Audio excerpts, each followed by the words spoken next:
Tamalez, Euskal Herrian ez gabiltz lan erreforma aztertu behar genduen moduan.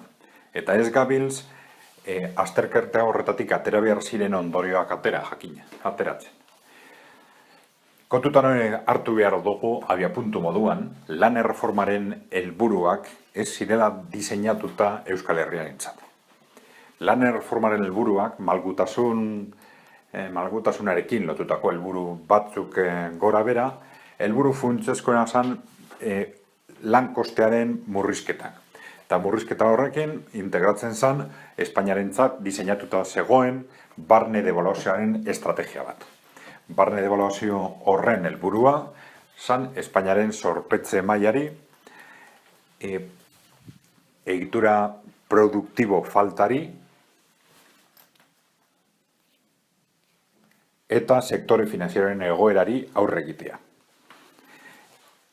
Egoera hori esan gertatzen guztiz diferentia zen Euskal Herrian. Eta hala ere, estrategia hori aplikatu izaigu. Eta gure klase politiko oroar ez da gai izan diagnostiko propio bat egiteko eta argi usteko politika horiek ez irela jarraitu behar gure kasuan.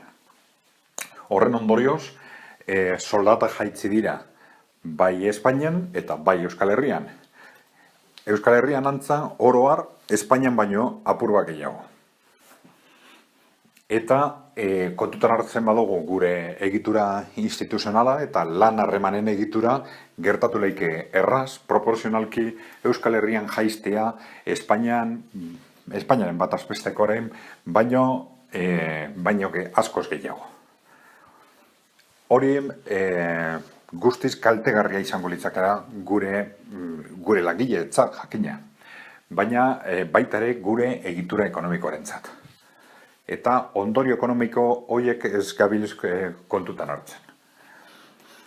Ematen dau, pentsatzen dugula, eta batez be hori da arlo akademikoan eta arlo mediatikoan egunero jasatzen den pentsaera, soldatak jaistea beti dala ona ekonomiarentzat. Naiz eta sozialki edo gizartearentzat kaltegarria izan. Eta ez dago lan. Sistema produktibo aurreratu bat nahi badugu, soldata hobeagoak behar ditugu. Eta horren kontziente izatea guztiz kaltegarria izango da gure etorkizun ekonomikorako. Garrantzi handikoa da, lehen dano konturatzea, lan kosteak bat etorri behar direla garapen ekonomikoarekin. Eta nahi badugu mantendu gure egitura produktiboa, nahi badugu mantendu industria indartsu eta nahi badugu industria indartsu eta aurreratu bat beharko ditugula lan koste handiak. Lan koste ziur asko oraingoak baino altuagoak. Eta helburu hori ezin da banandu oro har egitura eta politika industrialetik. Behar dugu politika industrial berri bat sendoagoa, logikoagoa eta koherenteagoa. Eta lan politikak ezin dira banandu estrategia industrialetik orain arte egindan moduan.